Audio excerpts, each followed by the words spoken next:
Okay, guys, welcome back to the next class. Okay, so we are starting with the next example of relative motion, है ना, example number 3. ठीक है, तो ये मैं आपको जो मेन एग्जाम्पल्स हैं, जो जो जो ट्रेंडिंग एग्जाम्पल्स है कह सकते हो ना, जो चलती हैं, जो सिलेबस में आती हैं या किसी भी एग्जाम में आती है ना, तो वो एग्जाम्पल्स करा रहा हूँ. अब उसकी हज़ारों लाखों वेरिएशन हो सकती है ना, वो उतना अब हर एग्जाम्पल तो हम कर नहीं सकते. ठीक है, तो मैं बस एक आपको एक पैटर्न वाली सारी एग्जांपल करा रहा हूँ. अब उसमें कंसेप्ट आपको लगाने हैं ना, यही आपको धीरे धीरे सीखना, वो प्रैक्टिस से आएगा. जितने नंबर ऑफ क्वेश्चंस आप लोग करोगे उससे वो चीज़ें क्लियर होंगी. ठीक है, तो नेक्स्ट जो टाइप ऑफ एग्जांपल है वो है man moving in a rain. ठीक है, तो एग्जांपल क्या कहती है कि एक मैन है ना, वो रेनी डे में मूव कर रहा है एक सड़क पे, है ना. तो वो मूव कर रहा है आगे 3 मीटर पर सेकेंड की स्पीड से, है ना. ठीक है, तो 3 से मूव कर रहा है और रेन गिर रही है वर्टिकली डाउनवर्ड्स. कोई हवा की वजह से इधर उधर नहीं हो रही रेन, तो रेन गिर रही है 4 मीटर पर सेकेंड की स्पीड से, है ना. तो ये मूव कर रहा है 3 i कैप से और रेन गिर रही है 4 j कैप से, -4 j कैप. ठीक है, ठीक है. तो वो पूछ रहा है कि अब अगर ये ऐसे ही खड़ा रहता, देखो है ना, बंदा यहाँ पे आके ऐसे ही खड़ा रहता रेन में, तो क्या था, बस मूव खड़ा है तो इसको रेन दिखती ऊपर से गिरती इसके ऊपर, तो ये बस सीधा अम्ब्रेला कर लेता, है ना. ऊपर से रेन गिरती है, सीधा अम्ब्रेला कर लेता, ये बच जाता, है ना. लेकिन अब ये भी मूव कर रहा है ना, तो इसके रिस्पेक्ट में इसकी वेलोसिटी चेंज होगी ना. वेलोसिटी चेंज होगी मतलब इसकी डायरेक्शन भी चेंज होगी, ऐसे या कुछ ऐसे होगी, है ना. तो इसके रिस्पेक्ट में इसकी मूवमेंट जो होगी, मोशन होगी, तो वो ये उसी को अपोज करेगा ना अम्ब्रेला से. तो ये कह रहा है कि किस एंगल पे ये अम्ब्रेला रखे ताकि ये पानी से बच जाए, भीगने से. ठीक है, अब ये होता कहाँ है ना, ये होता कहाँ है, ये चीज, ये एग्जांपल होती कहाँ है, जब हम बाइक पे मूव बैठ के रेन में मूव करते हैं ना. तो अगर हम रेन की तरफ जाते हैं, स्पीड बढ़ाते हैं, तो ज्यादा पानी आने लग जाता है ना, अपने ऊपर गिरने लग जाता है. तो ये इसी की वजह से होता है ना. ये नहीं है कि कोई रेन की डायरेक्शन चेंज हो जाती है, तो वो रेन की डायरेक्शन अपने रिस्पेक्ट में चेंज हो जाती है जैसे हम मूव करते हैं ना. चलो, तो इसके सोल्यूशन देखते हैं अब, है ना. सबसे पहले लिखता हूं velocity of man with respect to ground. क्या था, 3 i कैप, इस तरफ मूव कर रहा है वो, है ना. And velocity of rain with respect to ground क्या है, -j कैप, 4 j कैप. ठीक है, तो अब मुझे क्या निकालना है कि मैन के रिस्पेक्ट में रेन की वेलोसिटी क्या है. तो velocity of rain with respect to man, V R with respect, V R M, V with respect, V R with respect to M, V R with respect to M. क्या होगा ये, V R with respect to G minus V M with respect to G. ये दोनों पता ही है क्या है, V R with respect to G क्या है, -4 j कैप, है ना. And minus V M with respect to G, ये कितना है, 3 i कैप. तो ये आ गया, तो ये क्या आ गया, 4 i cap -4 j cap. 4 i cap -4 j cap, 4 j cap -4 j cap, तो ये हुआ ना. प्लस क्या करना है मुझे, -3 i कैप. तो ये वेक्टर क्या हुआ, 5, है ना. इसका मैग्नीट्यूड 5 हुआ ना, और डायरेक्शन ये हुई, है ना. तो मैग्नीट्यूड तो है इसका 5. इसके लिए अब देखो, पहले रेन इसको अगर स्टिल खड़ा रहता है ये, तो 4 की स्पीड से इसके ऊपर गिरती है ना. अब इसके ऊपर किस स्पीड से गिरेगी, 5 की स्पीड से, है ना. तो जिसको जोर से स्ट्राइक करेगी, है ना, तो स्ट्राइक करने की वेलोसिटी और पावर भी बढ़ गई, उसकी फोर्स भी बढ़ गई इसके ऊपर. ठीक है, और एंगल भी चेंज हो गया. तो एंगल ये क्या होगा, तो एंगल निकाल लो. यहाँ पे क्या एंगल आएगा, tan theta, this by this, ये कितना आया, 3/4. तो 3/4, जब ये चीज याद रखो, tan थीटा जब 3/4 होता है तो एंगल कितना होता है, 37 डिग्री. और जब tan थीटा 4/3 होता है तो एंगल कितना होता है, 53 डिग्री, है ना. ये चीज याद रखनी है कि ये एंगल आते हैं. बाकी सारे तो अपने को स्टैंडर्ड तो याद ही है, 0, 30, 60, 45, 90, है ना. और ये दो एंगल भी याद रखने हैं. 37 पे साइन कितना होगा, साइन थीटा 3/5, कोस कितना होगा 4/5, है ना. 53 पे कितना होगा साइन 4/5 और कोस 3/5. ठीक है, तो किसी भी एंगल में याद रख लो उसको, टेन में, साइन में, कोस में, ठीक है। तो कितना है टेन थीटा, 3/4, थीटा कितना 37, तो ये वाला एंगल हुआ 37, है ना। तो पहले जो अम्ब्रेला ये बंदा ऐसे रख रहा था, अब इसको ऐसे 37 डिग्री घुमा के रखना पड़ेगा, ठीक है। तो रेन से ये बच जाएगा बंदा, एज सिंपल एज दैट। अब इसकी जो भी वेरिएशन होगी बस यही सिंपल कंसेप्ट लगा के करना है, ठीक है। तो नेक्स्ट एग्जांपल देखते हैं, चलो। ये भी बहुत अच्छा क्वेश्चन है ना, ये भी बार बार आता है हर एग्जाम में, है ना। इसकी बहुत सारी वेरिएशन होती है। पहले ये वाली देखते हैं जो सबसे मेन वेरिएशन है, फिर देखते रहेंगे, अगर एक टाइम मिलेगा तो एक आधी और, ठीक है। तो पहली क्या है ये एग्जाम्पल, ट्रिकी है थोड़ा सा क्वेश्चन, है ना। इसमें होता है रिवर करंट्स। करंट्स, यहाँ पे करंट क्या होता है, करंट मतलब फ्लो होता है ना। जैसे इलेक्ट्रॉन का फ्लो को क्या बोलते हैं, उसको करंट ही बोल देते हैं। तो पानी के फ्लो को क्या बोल देते हैं, वाटर करंट बोल देते हैं, रिवर करंट बोल देते हैं, रिवर फ्लो बोल देते हैं, ठीक है।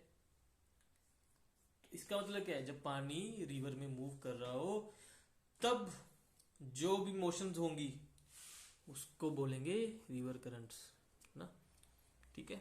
तो चलो एग्जांपल देखते हैं। सबसे पहले ये कह रहा है कि एक रिवर फ्लो कर रही है 2 मीटर पर सेकंड की स्पीड से। जो पानी की मूवमेंट है, पानी आगे जा रहा है 2 मीटर पर सेकंड से, है ना। और एक स्विमर है, उसको आदत है, देखो, है ना। एक स्विमर को क्या आदत होती है ना। स्विमर को क्या आदत होती है कि वो स्टिल वाटर में मूव करता है, पूल में मूव करता है ना। तो उसकी पूल में वेलोसिटी है 6 मीटर पर सेकंड, है ना। अब वो स्विमर ना रिवर में आ गया पंगे लेने, ठीक है। तो रिवर में मूव कर रहा है वो स्विमर, ऐसे जा रहा है, ऐसे आ रहा है, ठीक है। तो वो पूछ रहे थे तब सिचुएशन क्या होगी। वो कह रहे दो पॉइंट्स है, एक पॉइंट है ए रिवर में, एक पॉइंट है बी, ठीक है। इसको ए से स्टार्ट करके पहले बी की तरफ जाना है along the motion of river, फिर opposite the motion of river आना है। तो ऐसे जाएगा तो आसानी होगी ना। तो पता ही है हमें कि रिवर कि पानी के फ्लो के साथ जाते हैं तो इजीली चले जाते हैं, ऑपोजिट आते हैं तो मुश्किल होता है। तो ये होगा, तो यहाँ से यहाँ आने में जिसको जितना टाइम लगेगा उससे बहुत ज्यादा टाइम यहाँ से यहाँ आने लगेगा ना। तो नेचुरली हम देखते हैं, अब देखते हैं कि ये होता क्यों है ना। तो सारे जो डेली ऑब्जर्वेशन है वही चीजों को हम पढ़ रहे हैं, उसको अब फिजिक्स के हिसाब से पढ़ रहे हैं, साइंस के हिसाब से वो सब चीजें होती क्या है, ठीक है। तो रिवर की वेलोसिटी है, अब दूर से देखने से पानी दिख रहा है कि जा रहा है 2 मीटर पर सेकंड से, तो उसको क्या लिखूंगा, velocity of river with respect to ground, ठीक है। वो 2 है। अब इसने लिखा मुझे velocity of man in still water. ये चीज समझने वाली है, यहाँ पे यहीं पे कंफ्यूजन होती है बहुत से लोग स्टिल वाटर में। अब पूल है, मान लो पूल से समझो इसको, है ना।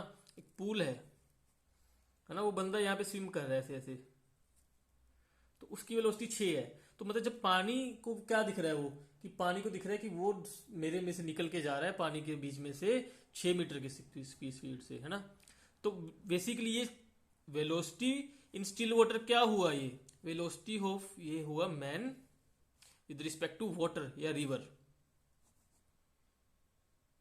ठीक है। Velocity of man with respect to river या पुल या वाटर, है ना। अब ये बाय चांस ये रिवर मूव कर रही है, अगर ये स्टिल होती तो इसको 6 दिख रहा है ना, ये तो चीज हमें दिखती। अब ये मूव करने लगी तो इसको तो, लेकिन वो तो 6 ही दिखेगा ना आता हुआ, है ना, क्योंकि वो पानी वो तो अपनी फुल कैपेसिटी से 6 से ही जा रहा है ना, ठीक है। ये वाली चीज बस डाउट करती है आप लोगों को यहाँ पे, इसको समझना है, बार बार सोचना है ना। जितना सोचेंगे उतना समझ आएगा कि velocity of man with respect to river क्या होता है। Basically velocity of man in still water को बोलते हैं, ठीक है। अब अगर पानी स्टिल होगा तो वही हो जाएगी velocity of man with respect to ground, है ना। लेकिन अगर वो मूव करेगा पानी तो वो चेंज हो जाएगी, है ना। वो विद रिस्पेक्ट टू रिवर तो हमेशा वही होगी ना, लेकिन ग्राउंड के रिस्पेक्ट में डिपेंड करेगा कि रिवर मूव कर रही है या नहीं कर रही, किस डायरेक्शन में मूव कर रही है। लेकिन रिवर के रिस्पेक्ट में तो हमेशा वो वेलोसिटी वही होगी उसकी, ठीक है। तो चलो अब टाइम निकालते हैं ए से बी आने में और बी से ए आने में टोटल। तो पहले देखते हैं ए से बी जब अलोंग द रिवर जा रहा है, ठीक है। तो मुझे निकालना क्या है अब, टाइम तो कांस्टेंट होता है, ग्राउंड के रिस्पेक्ट में निकालता हूं, सबसे आसान हमें आता है वो निकालना, है ना। तो ग्राउंड के रिस्पेक्ट में निकालते हैं वेलोसिटी ऑफ स्विमर पहले, मैन। तो velocity of man with respect to ground, ये क्या होगा, इसको मैं लिख सकता हूँ velocity of man with respect to ground is equal to velocity of man with respect to river plus velocity of river with respect to ground. ये आएगा कहाँ से, है ना। मैं ये तो जानता हूँ ना ये चीज, ये क्या होता है velocity of man with respect to ground minus velocity of river with respect to ground, है ना। अब ये चीज चाहिए तो ये इधर आ गया, इसी को ऐसे लिख लिया मैंने,